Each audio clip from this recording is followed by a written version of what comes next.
Hi, my name is Denise Michelle Johnson. I'm here at the 4th Annual Film Industry Mixer, which is the brainchild of Neil Thomason. And I'm here with renowned producer Stephen Simon. Thank you so much for joining us. It's an honor to have you here. It's great to be here.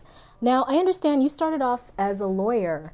How did you become a producer? Okay, so now we're going to just have to cut this because I don't talk about that. You don't talk about the law? I'm a recovering lawyer. Okay.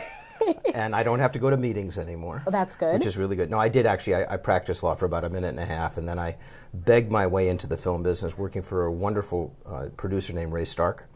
First film I worked on was The Goodbye Girl and Smokey and the Bandit, and a bunch of things in the late 70s. Thank you. And I went off on my own and produced Somewhere in Time with Christopher Reeve. Yes. And What Dreams May Come with Robin Williams, and Bill and Ted's Excellent Adventure, Party on Dude, and a bunch of other films, some of which I admit to, some of which I don't. Well, let's talk about some of your films, especially Somewhere in Time, because that's kind of become like a cult classic. I still have the music. I'm a musician, so I hear the music in my head, and the music was so effective. It was Henry Mancini that did the score on that, I think. But why do you feel it impacted so many people?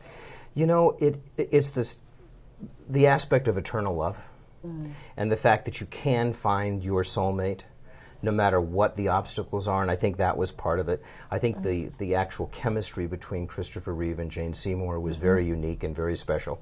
Shooting on that island was really unique and beautiful, and I think it just touched people. But when the movie came out, it bombed. It was just a disaster, critically and commercially. It took years for it to catch on, which happens a lot with films like that, films that have a deeply emotional, spiritual content. Sometimes it takes them a while. And it took you 3 years to get that made. It took me 3 years, yes. Wow. I'm very slow. And the other film, which I mean, like you said, Bill and Ted's Excellent Adventure, all the different films in between, but What Dreams May Come, it's like the first time that we saw maybe how the big screen dealt with the afterlife, love and life and death, and was beautifully shot. And I know it won a couple of Oscars for art direction and cinematography. It won an Oscar for Best Visual Effects and was nominated for production design. Wow. It was just beautifully shot. And I understand it was a special kind of film that they shot it on to get those colors. Well, it was a very unique process, the whole thing. And the hell sequence, excuse me, the heaven sequences were all hand painted. Wow. And it was very unique. But I think, again, that movie touched people because it was about a man who was willing to go through the pit of hell to save his wife.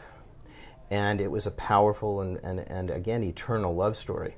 That one did not take 3 years to get made. That one took 20. That's what I was reading. Yeah. Which means I don't have any more time to get another movie like that made because I'll be gone by the time that happens. Wow. Well, it had a spiritual theme, and I understand you started something called spiritual cinema. So I want to know what that's about, and also what is spiritual cinema to you as opposed to, say, like a religious film like The Passion of the Christ or something along those lines? To go back, the movies like Somewhere in Time and What Dreams May Come, and the movie I made a couple of years ago, Conversations with God, were really all about spiritual love stories, not religious, but movies that make you feel better about being a human being. And I could not do that in Hollywood. I flunked out of Hollywood after working there for 25 years, living there my whole life. I just couldn't do it. So I actually left Hollywood, went to Oregon, wrote a book on spiritual cinema, toured the country, and then through a series of things, we formed the Spiritual Cinema Circle in 2004, which is a club in which you get 4 movies a month on DVD. It's kind of like a Book of the Month club, but they're all very uplifting, positive films. And we launched, and within 3 weeks we were profitable. We're now in 70 countries. We distribute 48 films a year, 4 films a month. And it's something I'm tremendously proud of. It's a lot of fun, and it gives people entertainment that they're not getting from Hollywood. There's a hunger for that, especially now probably because of the recession, and maybe people are feeling... Well, I think that there's a deep hunger for feeling better about who we are as human beings. Most media that we see, most cynical media, is about how dark we are, how ugly we are, how greedy we are, and all of that is true. But we're also a species that consciously loves and consciously forgives. And I think people want to feel better about who we are as people, and that's why the Spiritual Cinema Circle has been so successful. That's amazing. Now, how could people join that if they wanted to? Or just go to spiritualcinemacircle.com, and all of the information is there. And the first month is always free, so if you don't like it, you don't pay anything. Wow. Now, you directed Conversations with God and Indigo. I directed and produced that, yeah. And I know Conversations with God is about a homeless man who had conversations, like going through his struggle and his journey. And then Indigo is about the Indigo children. Yes.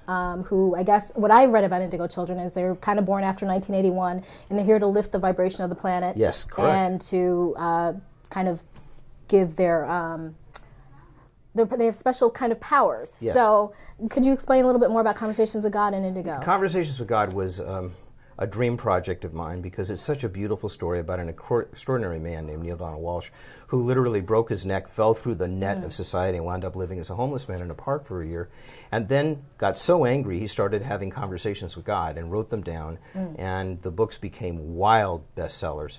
But it's really about his journey, how he came out of that life into another life. And it's something I'm really very, very proud of. I think those spiritual moments are the moments we reach out for. Next year I have a book coming out which is a very deeply spiritual book, which is called Never Have Sex with Your Boss's Mistress. Wow, okay, good advice. It actually is a very spiritual undertaking because it's really about, the drop line of it, the subtitle of it is having success with failure in Hollywood and beyond. And that's what I talk to people a lot about, particularly young filmmakers, which is make friends with failure because you're going to fail. You're going to fall down, and you have to be able to get up and move on. And I've had a lot of failures in my life, but right now at the age of 63, I'm happier than I've ever been in my whole life. And at the age of 55, I thought I was washed up and finished. Amazing. So it really is, it's really to make people feel better about who they are. In terms of doing Spade, did you have anything specific in your life that happened to you that made you want to go in this direction as opposed to? Well, I had a lot of different things. I did have an experience that happened with a young woman who was critically ill, who saw what dreams may come in the last 2 or 3 days of her life. And the conversations that I had with her father really made me convinced that the only movies that I was going to work on from that point forward were movies that were going to uplift people. Well, that's amazing. I want to thank you so much. Thank you. And is there anything else that you wanted, upcoming projects? And I hope you come to Connecticut to do your next film.